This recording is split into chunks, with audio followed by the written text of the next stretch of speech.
सबरी के पैर सुदामा के चावल रुचि रुचि भोग लगाया हमारे सुधी खाए बुलाया रुचि रुचि भोग लगाया हमारे सुधी खाए बुलाया सबकी तू बिगड़ी बनाया हमारे सुधी खाए बुलाया।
भगवान के हृदय में करुणा की धारा बहने लगी। भगवान द्वारकापुरी के द्वार पर पहुंचे, उसी समय गरुड़ सामने आए। प्रभु कहाँ चलना है? भगवान ने कहा भैया गरुड़ आज मत पूछ। बोले क्यों? आज बहुत चलती जा रही। गरुड़ ने कहा प्रभु कितना जल्दी आ गए?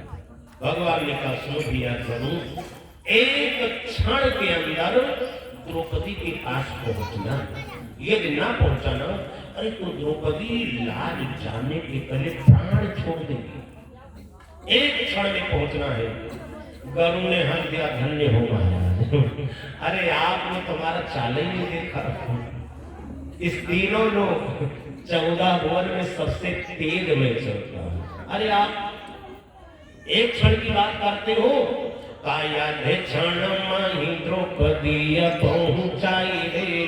आधे क्षण के अंदर ना पहुंचा दिया तो विनीता नंदन गरुड़ नहीं, महतारी का पान। ऐसा प्रतिज्ञा भगवान समझ गए गरुड़ जी को अपने चाल का अभिमान है। देखो भाई, किसी को अभिमान आ जाए भगवान छोड़ते नहीं। संसार में हर व्यक्ति को अभिमान रहता है। किसी को किस चीज का अभिमान? हर व्यक्ति को।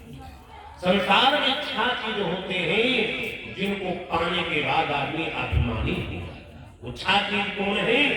जन्म कर्म वयो रूप विद्ये स्वर्ग धनादि। ये 6 चीज है। जन्म, अच्छे कुल में जन्म हो जाए तो जाति का अभिमान। ये हम तो फला पड़े हरदी तिवारी और सौगौरा उसका जाति का अभिमान है। ये तेन है, तेरा है। विचार करो भैया, ये तो सप्त ऋषि महात्मा थे ना, आपके वशिष्ठ, भरद्वाज, विश्वामित्र इत्यादि। इन सब ऋषियों में सब बराबर थे, ना कोई छोटा था ना बड़ा। उन्हीं के तो सब संतान है। किसी का गोत्र सांग्य है, किसी का कश्यप है, किसी का गौतम है। इसलिए यहां सब संरचना 3-13 बनाया है। इसलिए जाति का अभिमान नहीं हो। जन्म कर्म अच्छे काम धंधे हो भैया ना, 2-4 मील फैक्ट्री लगी हो, हजारों नौकर काम करती हो, तो जाति कर्म का अभिमान आ जाता है। ये हमारा काम अच्छा है। जन्म कर्म भयो। अगर तो जवानी का शरीर हो तो उसमें अभिमान आ जाता है। जैसे शीशा में देखे मोछ है तो जवानी का अभिमान। जन्म कर्म भयो रूप सुंदरता, चौथा नंबर। ये भगवान ने कहीं सुंदर स्वरूपों दे दिया तो सुंदरता का अभिमान। कुछ लड़के लोग तो जेब में शीशा रखते हैं, ना शीशा मिले मोटरसाइकिल में देखो तो बाल झाड़ना शुरू कर देते हैं। कुछ लोगों को जवानी का अभिमान हो, कुछ लोगों को बालों का अभिमान। और बालों का वही शंभू कितना प्रचार आता है। जन्म कर्म वयो रूप सुंदरता का अभिमान। विद्या, कुछ लोग अपने विद्या का अभिमान। मुझसे ज्यादा कोई बुद्धिमान नहीं। 100 रुपए में 99 रुपया बुद्धि तो हमारे पास है। और ये ब्रह्मा जी ने सबको बांटा है। इतना चालाक विद्या का अभिमान, बुद्धि का। जन्म कर्म वयो रूप विद्ये स्वर्ग धनादि। और अंतिम में धन का अभिमान। संसार में 6 चीज है, 6 में से एक मिल जाए तो आदमी को अभिमान है। और जो भाग्यशाली 6 पाएगा। और अभिमान न हो तो भगवान कहते हैं तत्रायम मदनुग्रह। 6 चीज पाने के बाद अभिमान न हो, जो दौड़ के सबको प्रणाम करता हो, सम्मान करता हो, तो भगवान कहते समझ जाओ उसके ऊपर हमारी विशेष कृपा है। तत्रायम मदनुग्रह, उसके ऊपर हमारी विशेष कृपा है। ये सब कुछ पाती अभिमान नहीं है। नहीं, यहाँ एक चीज मिल जाए आदमी को तो अभिमान आ जाता है। कुछ लोगों का अभिमान देखो ना, झगड़ा हो जाए कहेंगे बस खबरदार ज्यादा मत बोलना। हमारे फुफा चपरासी उजाड़ देते, विचार करो कितना बड़ा हुआ है एक चपरासी पर। इसलिए कभी किसी चीज पर अभिमान मत करो। कुछ भी मिल जाए भगवान का प्रसाद मानना, कुछ भी मिल जाए हे ठाकुर जी आपने ही तो दिया, ये आपका प्रसाद है। प्रसाद मानोगे तो अभिमान नहीं, ये मानोगे कि हमारा कुछ भी नहीं है, सब भगवान का है, तो भी हम तो केवल मुनीम बनाए गए हैं लेखा जोखा का, और लेखा जोखा धर के फिर यही चले गए। ये मानोगे तो अभिमान नहीं। यदि कर्ता का अभिमान आ गया ये मेरा है, हम इसके मालिक हैं, तो अभिमान आ जाएगा। और वास्तव में भाई हम सबका कुछ भी नहीं, कोई कुछ नहीं, किसी का कुछ नहीं। कबीर बड़ा अच्छा लिखा, लोग क्या कहते हैं कि लोग कहते हैं कि संसार हमारा होगा, लोग कहते हैं कि संसार हमारा होगा, ये परिवार हमारा होगा, ये पुत्र मित्र ये परिवार हमारा होगा। पता नहीं है जब की काल प्राण लेता है, पता नहीं है जब की काल प्राण लेता है,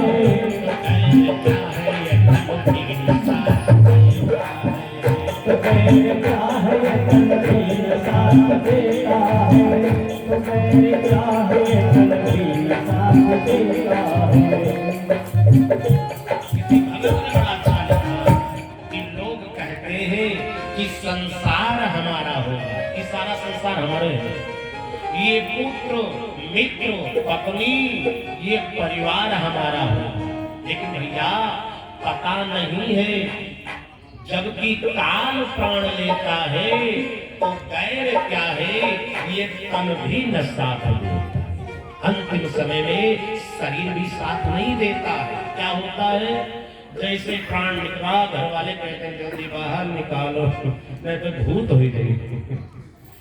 विचार करें, शरीर को बाहर निकाल दिया जाता है और चिता में ये शरीर जिसको हलवा पूरी तस्मई बादाम खिलाए भैया ये कार्तिक तेल लगाए हो वो शरीर चिता में जला दिया। ये तन भी नशा, जब तुम्हारा तन तुम्हारा साथ नहीं देगा तब संसार वाले कौन साथ देगा? ये धन परिवार साथ देगा? कोई नहीं दे सकता। ये तन भी न साथ दे तब किस पर अभिमान करते हो?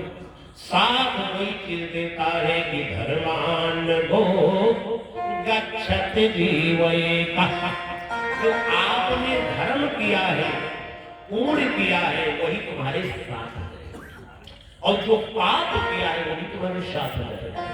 एक और साथी जाएंगे और कुछ जाएगा। जब कुछ जाने वाला नहीं भैया तो अभिमान किस चीज का? इसलिए अभिमान किसी चीज का करना ही नहीं चाहिए। और कुछ लोग धन का अभिमान करते हैं, पुत्र परिवार का अभिमान कर लेते हैं और संसार के लोगों से आशा किया करते हैं। लेकिन किसी से आशा मत करना। किसी कवि ने बड़ा सुंदर कहा है, आशा करना हो तो भगवान से करना, लेकिन संसार के लोगों से आशा नहीं करना है। संसार के लोगों से, संसार के लोगों से आशा न किया करना। संसार के लोगों से आशा न किया करना। संसार के लोगों से आशा न किया करना। संसार के लोगों से आशा न किया करना। यहाँ कोई नहीं अपना, यहाँ कोई नहीं अपना। सिया राम कहा करना, यहाँ कोई नहीं अपना। सिया राम कहा करना, यहाँ कोई नहीं अपना।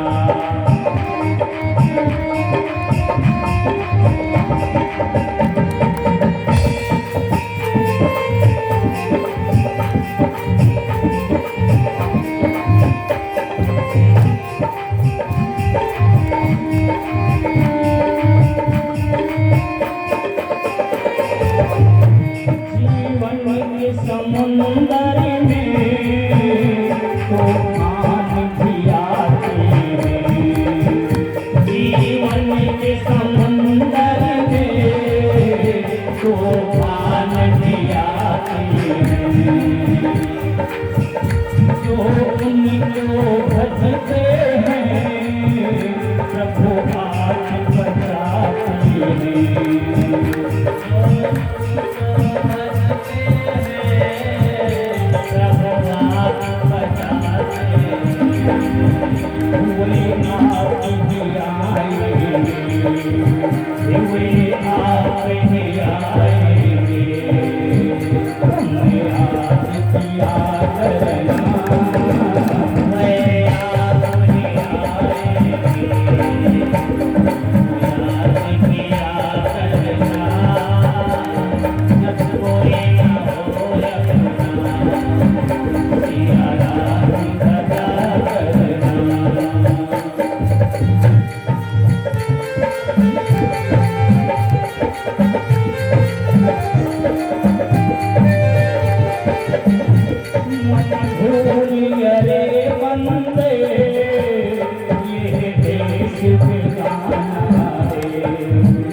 भगवान की संसार के लोगों से आशा न किया करना।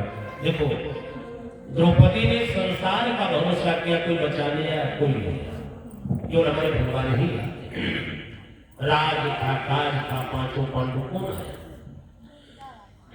इधर जब भगवान चले तो गरुड़ आ गया सामने, प्रभु आप विराजमान हो जाओ, हम लेकर चलेंगे। भगवान ने कहा एक क्षण में पहुंचना। गरुड़ ने कहा महाराज आपने तुम्हारा चाल नहीं देखा, आधे क्षण में पहुंचा। भगवान ने कहा ये कैसे। गरुड़ ने कहा प्रभु आपके साथ तो जीवन और बाहुन का काम किए ना, लेकिन आपने कभी मन परीक्षा नहीं लिया कि गरुड़ में कितना कितनी स्पीड है, कितना तेज उड़ती है। भगवान ने कहा यार चाल देखने का मौका ही नहीं। तो लोगों को चाल का अभिमान होता है, जब लहरा के चलते हैं ना, जवान शरीर होते हैं लहरा के चलते हैं। गरुड़ ने कहा अच्छा प्रभु आज संभाल के हमारे पीठ पर बैठो। गरुड़ कहता है गरुड़ का अभिमान क्या कि कहिले गरुण मोरी अरे पीठिया संहारी बैठो और चारी पंखो मारी आसू मानो में उड़ाई दे। गरुड़ ने कहा प्रभु संभल करके बैठना, 4 पंख मारेंगे पूरा आसमान पार। भगवान ने कहा धन्य हो या गरुड़, अरे 4 पंख में पूरा आसमान इतना तेज। गरुड़ ने कहा तो भगवान ने कहा भैया इतना तेज चलोगे कहीं एक्सीडेंट न कर दो, हम तो यही पड़े रह जाते और बहन की तो लादे चली जाए।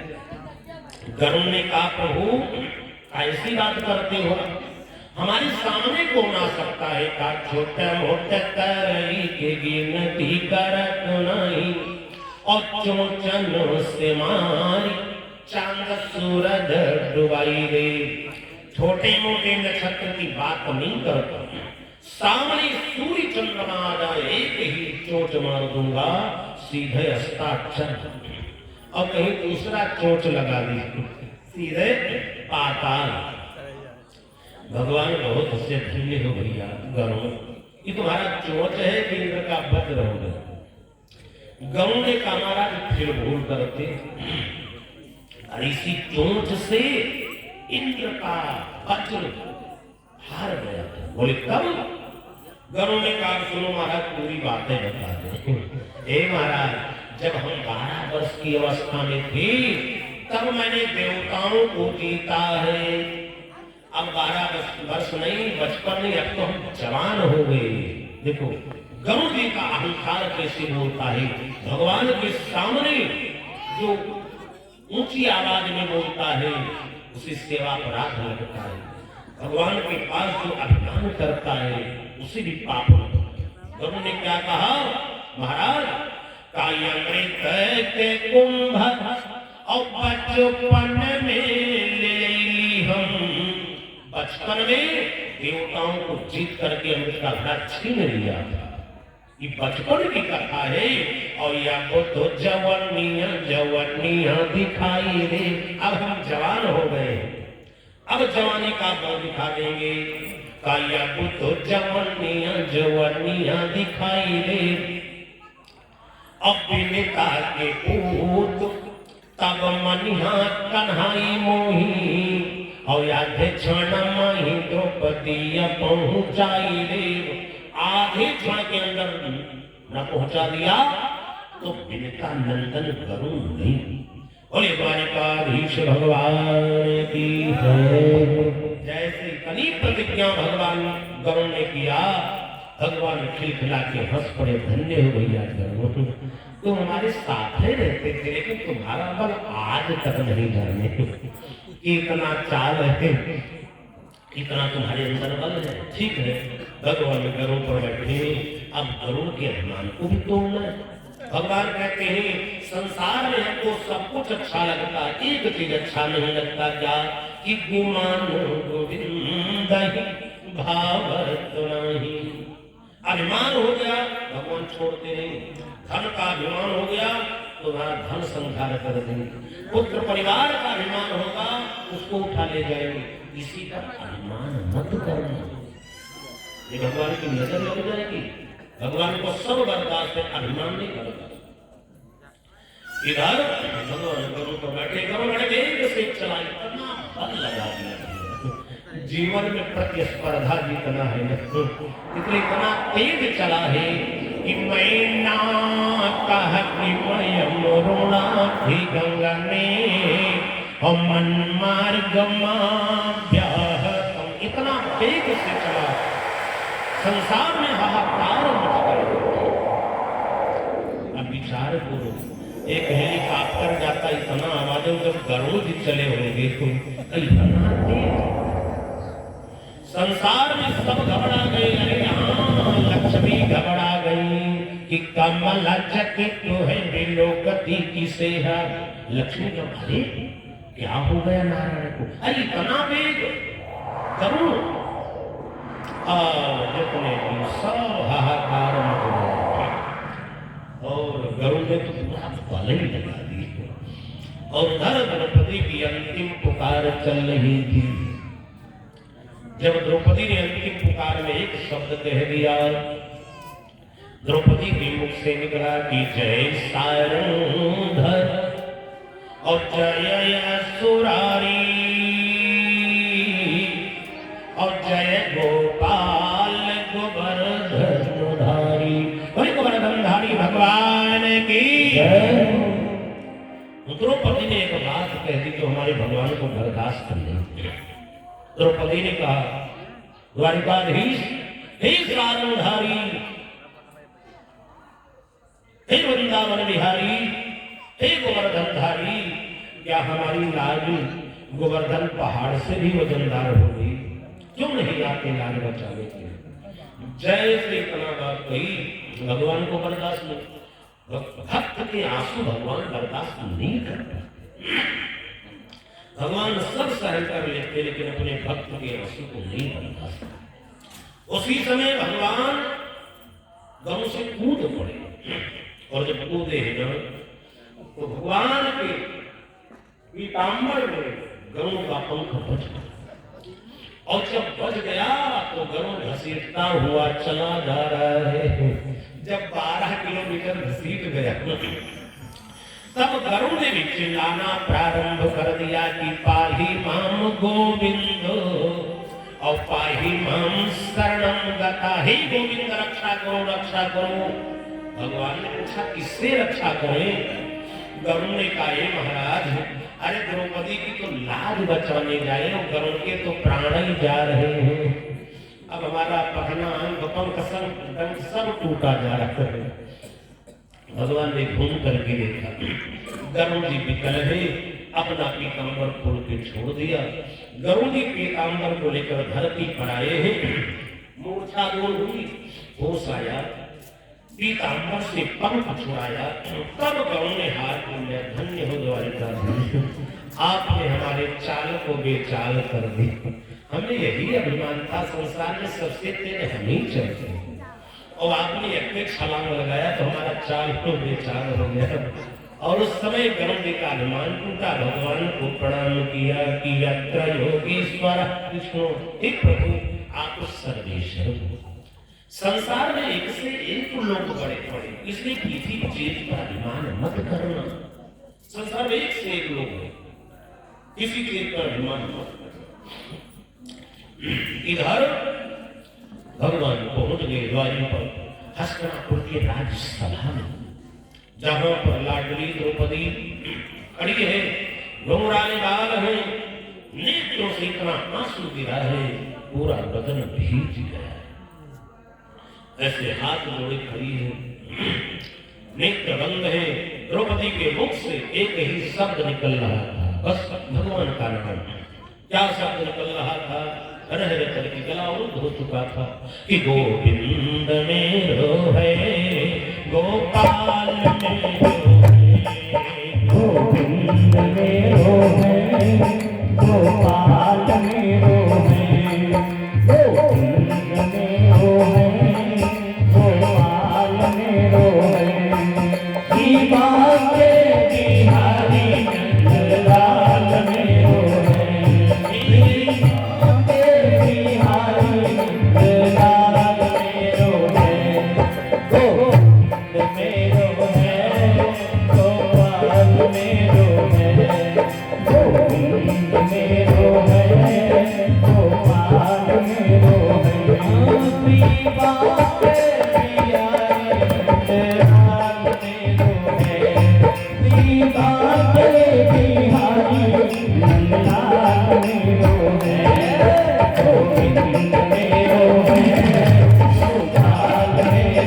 है, गोविंद मेरो है, गोपाल मेरो है, गोविंद मेरो है, गोपाल मेरो है। दीवा के बिहारी नंदलाल मेरो है, दीवा के बिहारी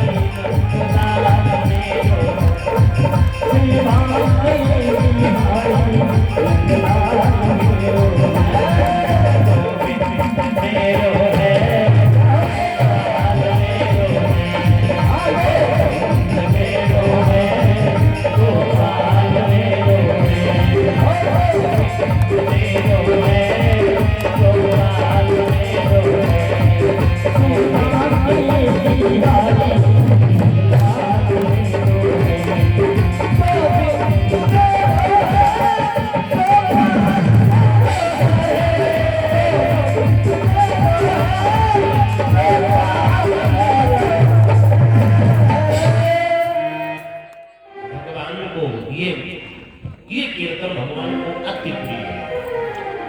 भगवान को सबसे प्रिय है गोविंद मेरो है गोपाल मेरो, ये बहुत प्रिय है।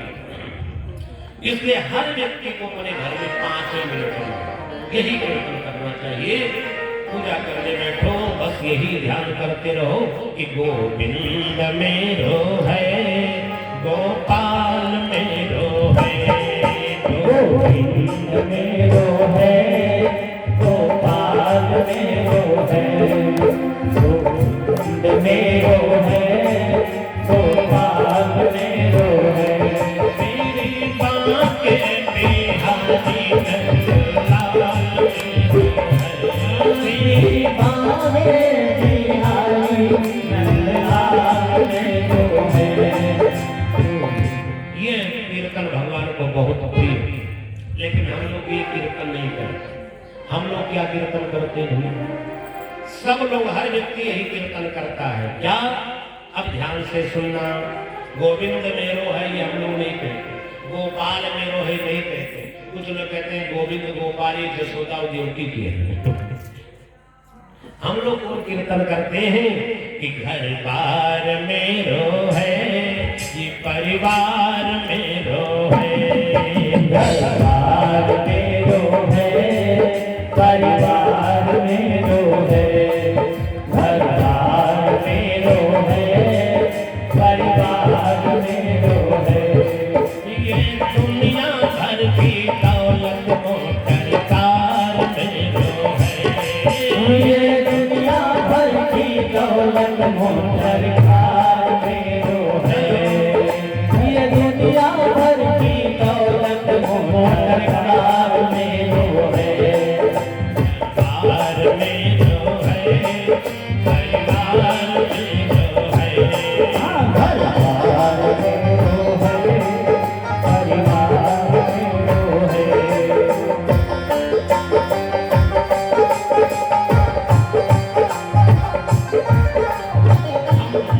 हम सबका यही कीर्तन होता है। संसार के लोग क्या करते हैं?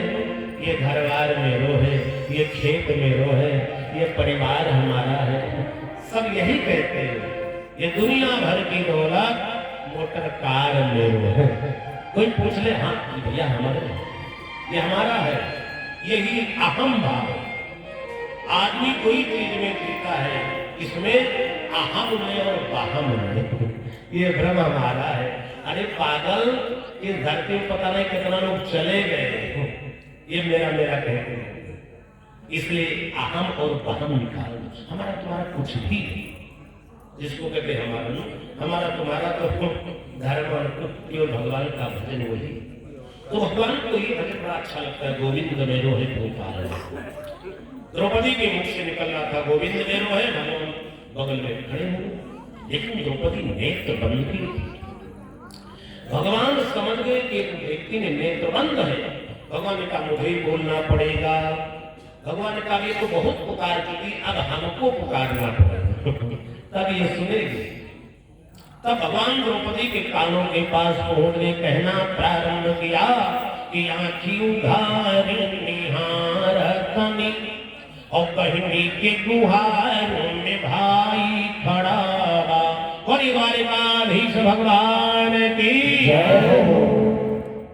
जैसे कानों में आवाज पड़ी, बहन आंख खोल करके देखो तेरा भैया कन्हैया खड़ा है।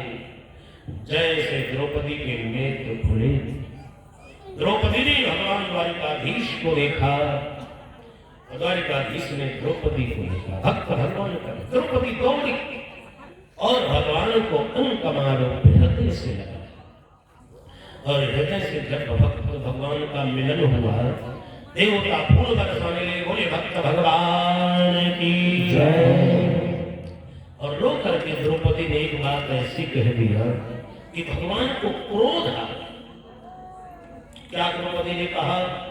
द्वारिकाधीश आप बिल्कुल ठीक समय पर आए हो कि लला भल कैले चला, नहीं कागती होती हमार कन्हैया। एक कन्हैया आप ठीक समय पर आए, क्योंकि पता नहीं हमारी क्या दशा एक हाथ से हमारी साड़ी छूट गई थी, मेरी लाज जाने वाली थी। द्वारिका की ठीक समय पर आप आ गए हो, जैसे इतना कहकर बोलो भगवान को क्रोध आ गया, उबाल आ गया और भगवान ने ललकार दिया। भगवान को क्रोध कब लगता है? भगवान कहते हैं कोई हमारा मंदिर तोड़ दे, मुझे क्रोध नहीं लगता। कोई हमारी मूर्ति चुरा ले जाए, क्रोध नहीं लगता।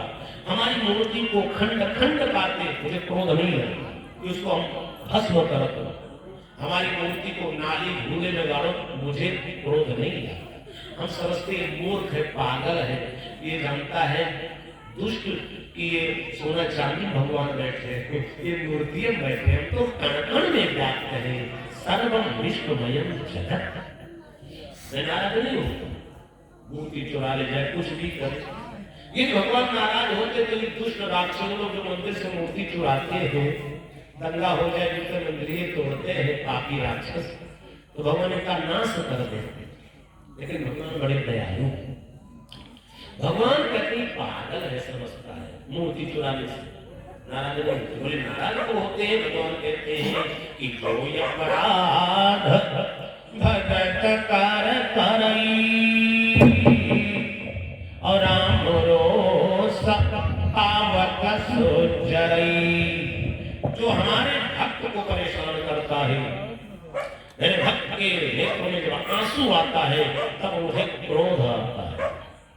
इसलिए जैसे द्रौपदी ने कहा कन्हैया कि ले लाला भले कैले चला, नहीं ताकती होती हमार कन्हैया। हे महाराज, अब मेरी तो लाज जाने वाली थी, ठीक समय पर आ गई, ये मैं प्राण छोड़ देती।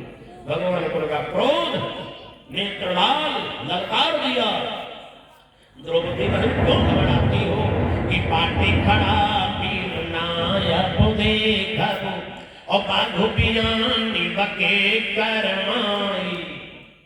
भगवान ने कहा बहन, अब तेरा भैया कन्हैया खड़ा है, इसकी माँ के अंदर, इसके माँ के लाल के अंदर शक्ति है कि बहन तुम्हारे ऊपर आंख उठा दे। जैसे ललकारा, अब द्रौपदी गदगद हो गई, मेरा भैया कन्हैया आ गया। और द्वारिकाधीश भगवान की जय। द्रौपदी ने कहा भैया ये बताओ, आज आने में आप क्यों विलंब किया? कितना देर से रोते रोते मैं थक गई, आने में आपने बहुत विलंब किया। और जबकि आपकी प्रतिज्ञा है कि सक्रादेव प्रपन्नाय और तवास्मि कीचया चके अभयं सर्वभूतेभ्यो तदात्मे तप्रथम मम। आपकी प्रतिज्ञा है जो एक बार रो करके पुकारता है तो मैं उसको अभय प्रदान कर दे। अब इतना देर, 3 घंटा से रोते रोते तो मैं मर गई। भगवान ने हंस दिया, आज तुम्हें पुकार नहीं, हमको परेशान कर दी। द्रौपदी ने कहा उल्टे बोल रहे, हमने क्या परेशान किया? भगवान ने कहा देख रहना, सर्वम विश्वमयम जगत, मैं तो कण कण में व्याप्त हूं। लेकिन तूने आज बहुत परेशान किया। जब मैं सोचा लाओ प्रकट हो जाऊंगा, सामने आ जाऊं, तब तूने कहा हे वृंदावन बिहारी मेरी लाज बचाओ। भाग करके वृंदावन जाना पड़ा, वहां से भाग करके आए हैं। तब तूने कहा हे गोवर्धन धारी मेरी लाज बचाओ। भाग करके गोवर्धन टांगना पड़ा। और वहां से जब आए तब तूने कहा हे द्वारिकाधीश लाज बचाओ। भाग करके द्वारिका पूरी जाना। धन्य मन बहुत चक्कर में सीधे द्वारिकापुरी से आ रहे बहन, और इतना नहीं, रास्ते में गर्भ भी पंचर हो गए, तुम पैदल दौड़े आ रहे। द्रौपदी ने कहा धन्य हो भैया, बातों में बोल पाता, लेकिन सत्य बताओ इतना विलंब क्यों? भगवान ने कहा सत्य बताओ ना। हाँ, मेरी प्रतिज्ञा है क्या कि निर्बल के बलराम, मैं निर्बल की मदद करता हूं बहन, ये हमारी प्रतिज्ञा है। और है बहन, तुमको 3 बल था। पहला बल कि 5 पति तपे यति मेरे 5 पति महारथी हैं, मेरा कोई कुछ भी नहीं बिगाड़ सकता। पहला बल, दूसरा बल सभा का बल कि बड़े बड़े लोग बैठे, भीष्म बाबा, विदुर जी सब बोले। 2 बल, तीसरा बल बाहुबलम, ऐसे सारी पकड़े थे। 3 बल था ना। और हे बहन, जिसको एक भी बल होता है मैं नहीं आता हूं, और बहन को तो 3 बल था। इसलिए बहन, जब पतियों का बल खत्म हो गया, सभा का बल खत्म हो गया, साड़ी ऐसे पकड़े थी, एक झटका लगाया दुशासन, और बाहुबल ये भी खत्म हो गया, हाथ से साड़ी छूट गई। जब तूने हाथ जोड़ करके पुकारा, बहन उसी समय में प्रकट हो गया। बोले द्वारिकाधीश भगवान की जय। भगवान ने कहा बहन मुझे कहीं आना जाना नहीं पड़ता, तो कड़कड़ में व्याप्त है, बस कोई सच्चा भगत मिल जाए। भगवान कहते हैं कि सिमट जाए अगर नेकी वही चट्टान बनती है, कि श्रद्धा लौट कर ही भक्त को वरदान बनती है। भगवान हर जगह रहते हैं तो प्रकट करेंगे। जब कोई सच्चा भगत हो तब भगवान प्रकट होते हैं। भगवान ने स्वयं कहा, किसी भक्त ने कहा कि भगवान तू हर जगह है और पर भक्त होना चाहिए, और नरसिंह तू हर खंभ में पर प्रहलाद होना चाहिए। हर जगह भगवान ने बस करते हैं, लेकिन जब कोई प्रहलाद जैसा भगत होगा तो भगवान प्रकट हो जाएंगे। द्रौपदी जैसा कोई भगत होगा भगवान प्रकट होगा। इधर भगवान प्रकट हुए, द्रौपदी ने कहा भैया मेरी लाज कैसे बचे। भगवान का चिंता को हम आगे ए भैया, जो साड़ी खींच रहा है दुशासन, उसकी भुजाओं में 10,000 हाथी का बल है, और हमारे तन पर 10 हाथ की साड़ी। भगवान ने कहा बहन चिंता मत करो, इस संसार में सबसे कीमती नगरी द्वारिकापुरी, हम द्वारिकापुरी को बेच देंगे। इसके हाथ कहा द्वारिका बेचा तो हाथ कुबेर की, और अंबर से बड़ी गांठी मंगई में। द्वारिकापुरी को बेच देगी कुबेर के हाथ, और कुबेर के हाथ जो वस्त्र भंडार है ना, पूरे विश्व में तीनों लोग सप्लाई करते हैं, पूरा वस्त्र भंडारी है, और सब लाकर तुम्हें ठग देगा। कितना खींचे। द्रौपदी ने कविता खींचते खींचते खींचते खींचते यदि कुबेर का वस्त्र भंडार खत्म हो जाए तब भगवान ने कहा तो दूसरा उपाय बिल्कुल तैयार है। द्रौपदी ने कहा कौन सा उपाय करो। भगवान ने कहा सुन बहना, का एक पे तन ना ढकी है, तब चाइना मां से नीलांबर लई गए। जाकर के लक्ष्मी का नीलांबर ले, जो लक्ष्मी का नीलांबर है दिव्य है, भव्य है, ना कभी घटता है और ना कभी घटता है, जितना ही लपेटो उतना ही बढ़ता है, इतना दिव्य है। द्रौपदी ने कहा अच्छा भैया, खींचते खींचते यदि लक्ष्मी का नीलांबर खत्म हो जाए तब भगवान ने हंस दिया, धन्य हो गए। नीलांबर खत्म हो जाए ठीक है, लेकिन तुम्हारा तब नहीं खत्म होने वाला। ए बहन अब तीसरा उपाय करेंगे। बोले क्या करोगी? हमारी यहाँ 16,108 रानियां, सबकी साड़ी लाके में ढक देंगे, और जब ढक देंगे तो दुशासन कितना खींचेगा। द्रौपदी ने कहा भैया यदि खींचते खींचते और 16,108 रानियों की साड़ी खत्म हो जाए तब भगवान बहुत से धन्य हो। द्रौपदी वस्त्र खत्म हो जाए लेकिन ये तब नहीं खत्म होगा। आप सुनो, अंतिम में उपाय करेंगे बहन। जब रानियों की साड़ी खत्म हो जाएगी, अंतिम में उपाय सुन लो। पीतांबर तन ढकी और तुम्हारे बदया दिगंबर हुई गई। बोली द्वारिकाधीश भगवान की जय हो। भगवान ने कहा बहन अपना पीतांबर खोल देंगे, हम नग्न हो जाएंगे, हमारी लाज चली जाए, लेकिन बहन तुम्हारी लाज नहीं जाए। अब द्रौपदी गदगद हो गई। उसी समय हमारे भगवान का 25वां अवतार हो गया, अस्त्रा अवतार। ये भाई जहां आवश्यकता पड़ती है भगवान पहुंच जाते हैं, जिस रूप में पहुंच जाते, केवल भक्त जान